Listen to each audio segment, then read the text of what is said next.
प्यारे साध संगत जी, बड़े प्रेम से कहना धन्य निरंकार जी। प्यारे साध संगत जी, जैसा कि हम सभी महापुरुषों को पता है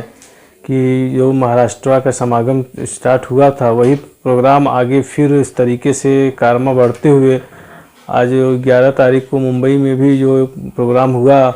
उसमें हुजूर माता जी ने बहुत सारे पहलुओं पे फोकस किया और हमें जीवन में किस तरीके से इस ज्ञान को अहमियत देना है, कैसे ज़िंदगी को जीना है, बहुत सारे पहलुओं पे माता जी ने विचार दिया। माता जी ने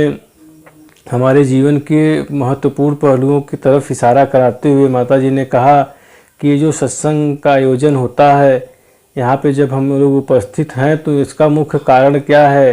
तो माता जी ने कहा कि ये यहाँ पर उपस्थित होने का वजह है कि हम अपने भक्ति को मजबूत करें।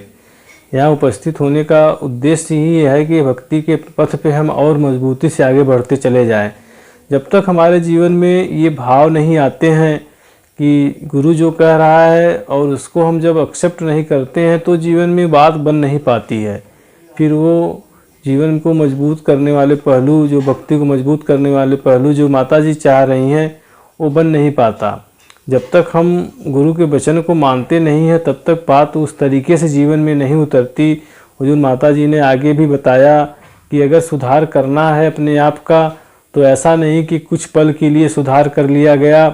कोई है 10-20 लोग उपस्थित हैं उनके सामने तो हमने एक अलग व्यवहार, एक अलग अपना हमने जीवन दिखाने का प्रयास किया कि जीवन इस तरीके से हो और फिर वो जीवन बदल गया। तो माता जी ने कहा कि इस तरीके का जीवन नहीं, हमें सुधार करना है तो हमेशा के लिए सुधार होना होगा। जीवन में वो सुधार हमेशा हो जाए ताकि वो एक पल का जीवन नहीं बल्कि हर पल ये निराकार का ही जीवन में अहमियत दे के जो जीवन सुधार हुआ होता है तो जीवन में हमेशा एक अलग सा रौनक, एक अलग सा उमंग बना रहता है। फिर ये जो परमात्मा जो एक है इसका एहसास भी बना रहता है। नहीं तो फिर उस तरीके से कि किसी में कुछ और देख रहे हैं, किसी के प्रति कुछ और भावनाएं हमारे हृदय में आने शुरू हो जाते हैं। माता जी ने इसके ऊपर भी अपने भाव को रखा कि हम किसी के प्रति अगर गलत भाव सोचते हैं तो सबसे पहले हमारे ही मन में वो गलत, हमारे ही मन को परेशानी महसूस होती है, हमारा ही मन दुखी होता है। जब हम किसी के विषय में बुरा सोच रहे होते हैं तो सबसे पहले हमारे हृदय में गलत भावनाएं प्रकट होती हैं, हमारा मन खराब होता है। माता जी ने और स्पष्ट करते हुए अपने विचारों में एक एग्जाम्पल दिया कि किस तरीके से कोई व्यक्ति किसी व्यक्ति के ऊपर अपना गुस्सा निकालने के लिए एक कोयले का जो है जलता हुआ कोयला था, तो वो सोचता है कि इस कोयले को उठा के अगर हम इसके ऊपर मार देंगे तो इसका जो है दिमाग सही रहेगा। तो वो ऐसे भाव से जैसे ही वो कोयला उठाया तो देखा कि पहले उसके ही हाथ जलते हैं, बाद में सामने वाले का जलेगा। तो कहने का भाव जो माता जी हमें सिखा रही हैं, जो समझाने का प्रयास कर रही हैं कि हम इस निराकार प्रभु परमात्मा को अगर जीवन में पा गए हैं तो हर पल इस परमात्मा के एहसास में सबके के लिए, सभी के लिए प्रेमा वाली भाव, प्रेम भक्ति वाला जीवन जिए। हर व्यक्ति के लिए हमारे हृदय में एक प्रेम वाला जीवन हो, हर व्यक्ति के लिए हमारे नज़रिए अच्छे हो, हम पॉजिटिव थिंकिंग के भाव से हर व्यक्ति से मिले। ऐसा नहीं कि वो भाव कि भाई किस तरीके से हम इसका जो है बुरा कर लें। तो माता जी ने और आगे अपने बात को बढ़ाते हुए एक जगह और कहा कि अगर हमें किसी के आगे बढ़ना है, किसी के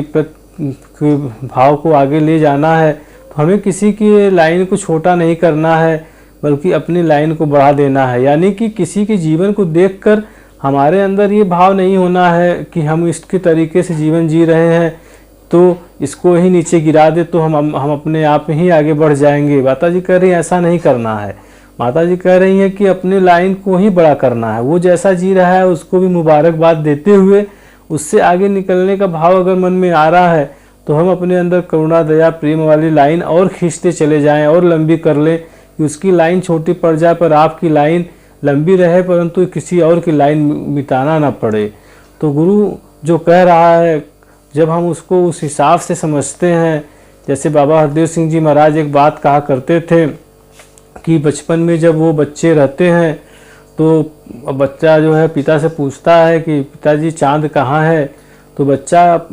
को पिताजी समझाते हुए कहते हैं बेटा देखो चाँद ऊपर है, तो लड़का जो है उस चाँद को न देखकर पिता की अंगुली को ही देखता है और उसको लगता है कि अंगुली ही चाँद है। तो ठीक इसी प्रकार से जो सद्गुरु कह रहा है, जब तक हम उसकी बात को नहीं समझ पाते जैसा गुरु चाह रहा है,